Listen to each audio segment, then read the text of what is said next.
بسم اللہ الرحمن الرحیم۔ قارون حضرت موسیٰ علیہ السلام کے چچا یسہر کا بیٹا تھا۔ بہت ہی شکیل اور خوبصورت آدمی تھا، اسی لیے لوگ اس کے حسن و جمال سے متاثر ہو کر اس کو منور کہا کرتے تھے۔ اس کے ساتھ ساتھ اس میں یہ بھی کمال تھا کہ وہ بنی اسرائیل میں تورات کا بہت بڑا عالم اور بہت ہی ملنسار و با اخلاق انسان تھا، اور لوگ اس کا بہت ہی ادب و احترام کرتے تھے۔ قارون حضرت موسیٰ علیہ السلام کی صحبت میں رہ کر تورات کے علم سے مالا مال ہوا۔ قارون لوگوں کے ساتھ بہت اچھا حسن و سلوک کرتا تھا، جس کی وجہ سے لوگ بھی قارون کی دل و جان سے عزت کرتے تھے۔ قارون نے حضرت موسیٰ علیہ السلام سے علم کیمیا بھی سیکھا اور ایسا ماہر ہو گیا کہ رام کو چاندی اور تانبے کو سونا بنا لیتا۔ قارون نے بے شمار دولت کمائی، دولت کے ساتھ ساتھ اللہ پاک نے اسے عزت بھی خوب دی۔ ہر ہفتے کے آخری دن قارون بڑی شان و شوکت کے ساتھ چاندی کا لباس اور سونے کے جوتے اور ہیرے جواہرات سے سجا ہار پہن کر بے شمار گھوڑوں اور لونڈیوں کے ساتھ اپنے محل سے باہر نکلا کرتا۔ جو کوئی بھی دنیا دار اس کو دیکھتا تو کہتا کہ اللہ تعالیٰ مجھ کو بھی اتنی دولت اور محلوں سے نواز دیں تاکہ میں بھی شان و شوکت کے ساتھ زندگی گزار سکوں۔ جو لوگ قیامت کے دن پر یقین رکھتے تھے وہ کہتے ان سب نعمتوں کا اللہ تعالیٰ کو قیامت کے دن حساب دینا ہوگا، یہ سب شان و شوکت ایک دن ختم ہونے والی ہے، اس سے بہتر تو یہ ہے کہ اللہ تعالیٰ کی یاد میں زندگی گزار دی جائے۔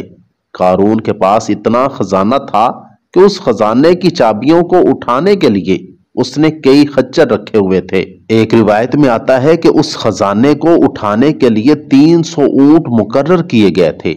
اللہ پاک نے قرآن پاک میں بھی اس خزانے کا ذکر فرمایا کہ بے شک قارون موسیٰ کی قوم میں سے تھا، پھر اس نے ان پر زیادتی کی اور ہم نے اس کو اتنے خزانے دیے جن کی کنجیاں ایک زور آور جماعت پر بھاری تھیں۔ ناظرین کرام، کیا کوئی قارون کے خزانوں کا اندازہ لگا سکتا ہے؟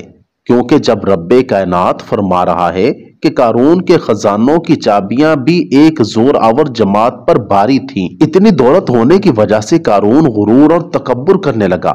اس نے دنیا والوں کے ساتھ طرح طرح کے ظلم و ستم کرنا شروع کر دیے تھے۔ قارون کے پاس لوگ آئے تو کہنے لگے، قارون اپنی دولت پر اتنا غرور نہ کر، اللہ تعالیٰ غرور اور تکبر کرنے والوں کو سخت ناپسند کرتا ہے۔ اس بات کو اللہ پاک نے قرآن پاک میں یوں بیان فرمایا ہے، اے میرے نبی، وہ وقت یاد کرو جب قارون سے اس کی قوم کہنے لگی، خزانوں پہ اتنا شوخ نہ بن، کہ اللہ تعالیٰ ایسے شوخ بازوں کو پسند نہیں فرماتے۔ اللہ تعالیٰ نے تجھے جو خزانے دیے ہیں اس سے آخرت میں جنت کا گھر بنا، ہاں دنیا میں بھی اپنے حصے کی گزران سے فائدہ اٹھا اور اپنی قوم سے اچھا رویہ اختیار کر، بالکل اسی طرح جس طرح اللہ تعالیٰ نے تیرے ساتھ اچھا رویہ اختیار فرمایا۔ زمین میں ان خزانوں کی بدولت دہشت گردی نہ پھیلا کہ اللہ تعالیٰ فسادیوں کو پسند نہیں فرماتا۔ تو وہ جواب میں کہنے لگا، مجھے تو یہ مال میرے علم کی وجہ سے دیا گیا ہے جو میرے پاس ہے۔ قارون کہتا، مجھ پر اللہ تعالیٰ کا کوئی احسان نہیں ہے، میں نے اتنی محنت کی ہے کہ آج اتنے خزانوں کا مالک بن گیا ہوں، مجھ پر اللہ تعالیٰ نے کوئی احسان نہیں کیا ہے، میں تو خود بہت عقل مند انسان ہوں۔ اللہ تعالیٰ کی طرف سے حضرت موسیٰ علیہ السلام کو زکوٰۃ دینے کا حکم نازل ہوا۔ جب حضرت موسیٰ علیہ السلام نے قارون کو زکوٰۃ دینے کا فرمایا تو قارون نے کہا، جی بھائی، میں اپنی دولت کا 1000واں حصہ زکوٰۃ ادا کر دوں گا۔ جب اس نے اپنے سارے خزانے کی زکوٰۃ کا اندازہ لگایا تو وہ بہت زیادہ تعداد میں بن گئی، تو اس کے دل میں لالچ آیا، تو اس نے زکوٰۃ دینے سے انکار کرتے ہوئے بنی اسرائیل کو کہا کہ حضرت موسیٰ کی کسی بات پر یقین مت کرنا، وہ تمہاری دولت کو زکوٰۃ کے بہانے کم کرنا چاہتے ہیں۔ قارون نے بنی اسرائیل کے لوگوں کو حضرت موسیٰ علیہ السلام کے خلاف کرنے کے لیے ایک چال چلی۔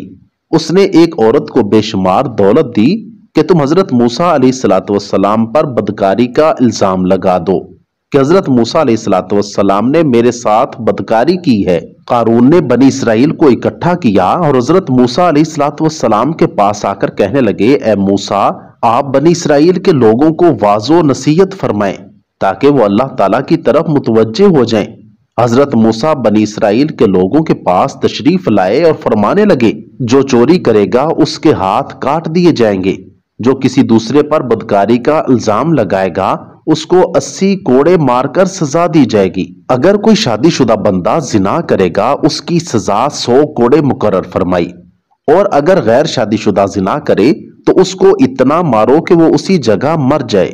قارون کہنے لگا، اے موسیٰ علیہ السلام، یہ سزائیں کس کس کے لیے ہیں؟ حضرت موسیٰ علیہ السلام فرمانے لگے، قارون یہ سب کے لیے مقرر ہیں، چاہے میں ہی کیوں نہ ہوں۔ قارون کہنے لگا کہ بنی اسرائیل کے لوگوں نے آپ پر یہ الزام عائد کیا ہے کہ آپ علیہ السلام نے فلاں عورت کے ساتھ زنا کیا ہے۔ جب اس عورت کو آپ علیہ السلام کے سامنے لایا گیا تو حضرت موسیٰ علیہ السلام فرمانے لگے، تجھے اس خدا کی قسم ہے جس نے بنی اسرائیل کے لیے اس دریا کو جاری کیا ہے، اس دریا میں بنی اسرائیل کے لیے راستے بنائے ہیں، جس خدا نے تورات نازل فرمائی ہے، تجھ کو اس ذات کی قسم ہے کہ سچ سچ بتا، تجھ کو یہ الزام لگانے کا کس نے کہا ہے؟ اس عورت نے کہا، مجھے خدا کی قسم، قارون نے مجھے بے شمار دولت کی لالچ دی ہے کہ میں سب کے سامنے حضرت موسیٰ علیہ السلام پر یہ الزام لگاؤں۔ اس وجہ سے حضرت موسیٰ علیہ السلام بنی اسرائیل کے سامنے ذلیل و خوار ہو جائیں گے۔ اس عورت کی بات سنتے ہی حضرت موسیٰ علیہ السلام نے اللہ تعالیٰ کا شکر ادا کیا۔ حضرت موسیٰ علیہ السلام نے خدا سے دعا کی، اے اللہ تعالیٰ، قارون پر سخت عذاب نازل فرما دے، قارون تیرا ناشکرا بندہ بن چکا ہے۔ اللہ تعالیٰ نے حضرت موسیٰ پر وحی نازل فرمائی، میں نے زمین کو تیری فرما برداری کا حکم دے رکھا ہے، آپ جو چاہیں زمین کو حکم دے دیں۔ حضرت موسیٰ علیہ السلام نے قارون سے پوچھا، تم نے یہ سب کیوں کیا؟ قارون نے جواب دیتے ہوئے کہا، اے موسیٰ، اگر اللہ تعالیٰ نے تجھ کو نبوت عطا کی ہے تو میرے پاس بھی دولت کی کوئی کمی نہیں ہے، اگر آپ چاہیں تو آپ مجھ کو بد دعا دے سکتے ہیں اور میں بھی آپ کو بد دعا دوں گا۔ حضرت موسیٰ علیہ السلام نے فرمایا، بتا پہلے تو مجھے بد دعا دے گا کہ میں اللہ تعالیٰ سے تیرے عذاب کی دعا کروں؟ قارون کہنے لگا کہ پہلے میں تجھے بد دعا دیتا ہوں۔ قارون نے حضرت موسیٰ علیہ السلام کو بد دعا دی تو حضرت موسیٰ علیہ السلام کو کچھ نہ ہوا۔ پھر حضرت موسیٰ علیہ السلام نے بنی اسرائیل کو فرمایا، اے بنی اسرائیل، جو قارون کے ساتھ ہے وہ قارون کے ساتھ جا کر کھڑا ہو جائے، اور جو میرے ساتھ ہے وہ میرے ساتھ آ کر کھڑا ہو جائے۔ حضرت موسیٰ علیہ السلام کا یہ حکم سن کر صرف 2 آدمیوں نے قارون کا ساتھ دینے کو مناسب سمجھا۔ جب وہ 2 آدمی قارون کے ساتھ جا کر کھڑے ہو گئے تو حضرت موسیٰ علیہ السلام نے زمین کو حکم دیا کہ قارون کو اپنے اندر دھنس لے، تو زمین نے ان کو اپنے اندر دھنس لیا۔ جب قارون نے یہ صورتحال دیکھی تو حضرت موسیٰ علیہ السلام کو رشتہ داری کے واسطے دینے شروع کر دیے۔ اس وقت حضرت موسیٰ علیہ السلام نے قارون کی کسی بات کی طرف توجہ نہ دی، اس طرح قارون سارے کا سارا زمین میں چلا گیا۔